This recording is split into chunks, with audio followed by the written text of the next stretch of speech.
Assalamualaikum. Assalamualaikum warahmatullahi wabarakatuh.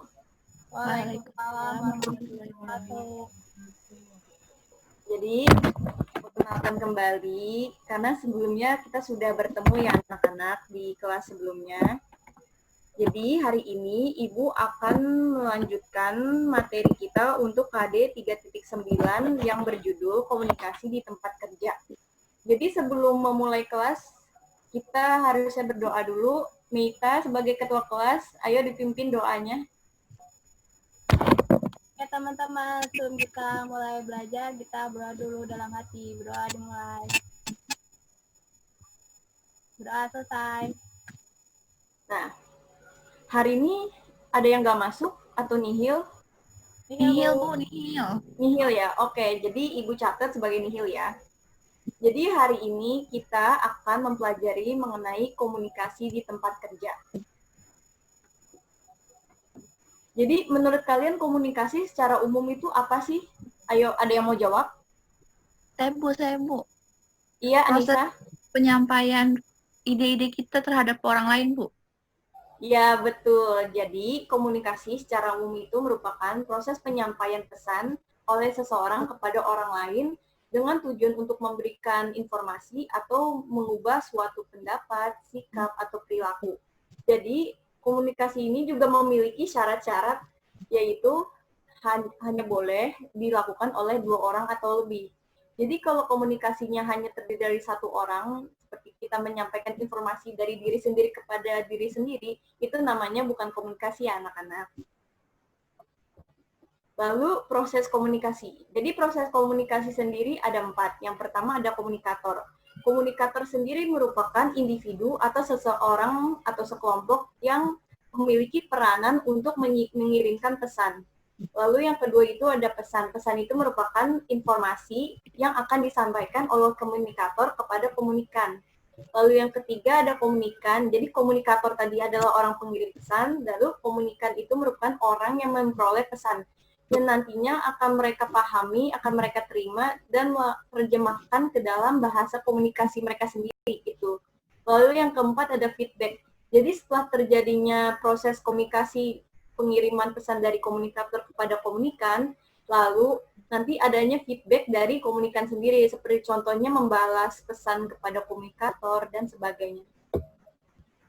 Lalu ada unsur-unsur komunikasi. Jadi unsur-unsur komunikasi sendiri tidak berbeda jauh dengan unsur-unsur yang ada di proses komunikasi.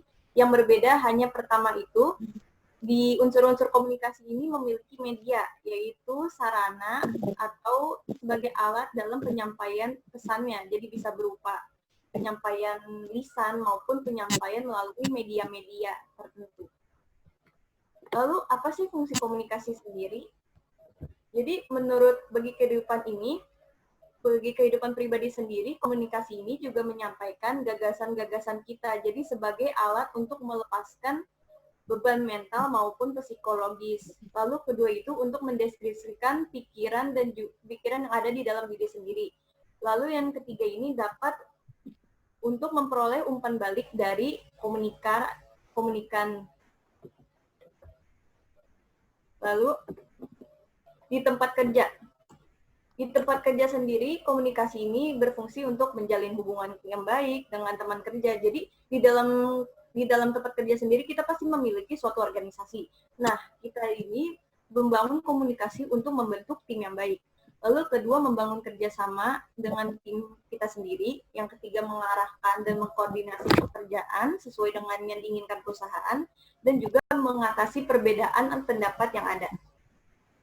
Lalu ada tujuan komunikasi. Nah, tujuan komunikasi sendiri seperti yang tadi saya bilang untuk mengubah sikap dan perilaku. Jadi ada bisa mengubah sikap seseorang atau masyarakat agar mengikuti pola hidup sehat.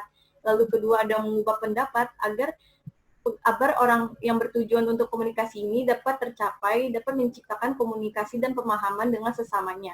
Lalu ketiga ada perubahan perilaku. Lalu keempat ada perubahan sosial. Jadi perubahan sosial ini membentuk perubahan besar di masyarakat. Lalu bentuk komunikasi ada komunikasi interpersonal. Yang ketiga ada komunikasi kelompok. Komunikasi kelompok seperti kita tahu kan, komunikasi yang terdiri dari 2 orang atau lebih. komunikasi yang ada terdapat di anggota kelompok. Lalu keempat itu komunikasi organisasi, dan yang terakhir adalah komunikasi massa. Nah, komunikasi sendiri tidak bisa diucapkan, tidak bisa dilakukan dengan bebas. Jadi dalam berkomunikasi sendiri kita memiliki etikanya.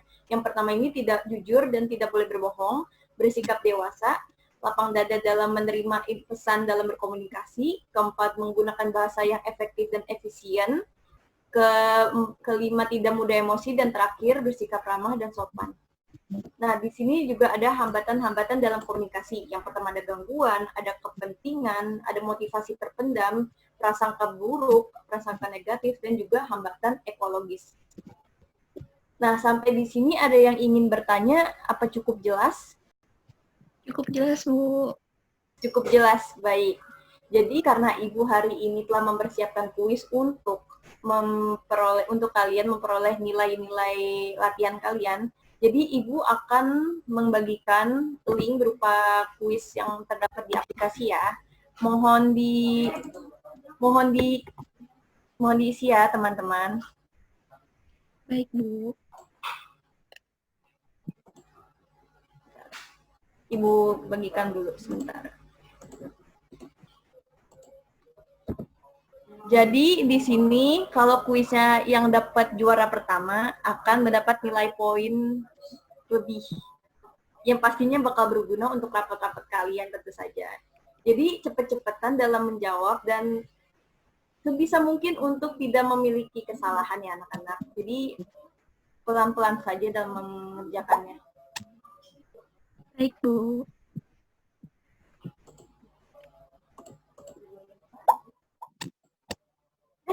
Belum ya? Ya ampun, maaf ya Ibu pencet start. Oh, udah mulai.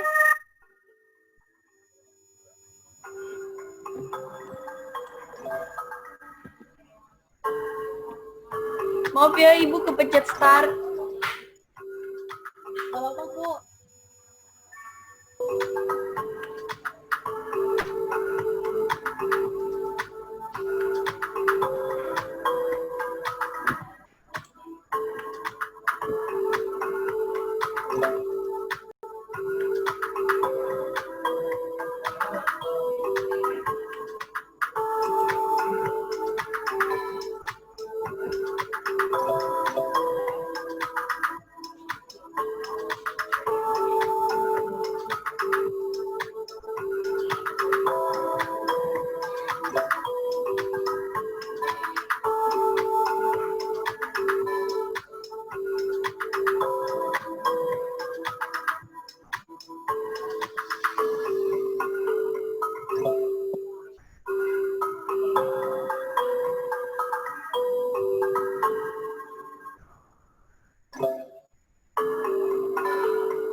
Selesai ya, Bu?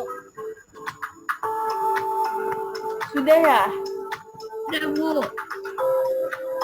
Baik. Sudah selesai? Udah, Bu. Sudah pada selesai, bentar. Ada yang belum kayaknya. Belum, Bu. Ada yang belum ya. Maaf ya Ibu terlalu antusias. Jadi main kepencet aja itu startnya. Jadi mungkin gini aja. Jadi tadi yang 3 orang yang sudah terlanjur masuk untuk game itu, nanti akan Ibu kalkulasiin dengan kuis yang nantinya akan Ibu berikan ke anak-anak yang belum pada masuk tadi. Jadi nanti kita kalkulasi lagi nanti kepada anak-anaknya yang belum. Jadi nanti Ibu akan berikan kuisnya lagi nanti sebagai PR buat anak-anak yang belum masuk.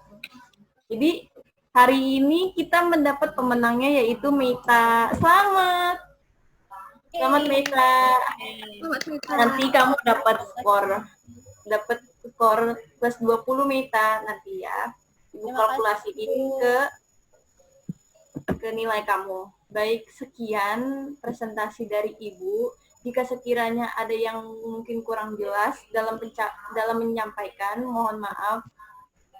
Mohon maaf sebelumnya. Ibu pamit dulu. Wassalamualaikum warahmatullahi wabarakatuh.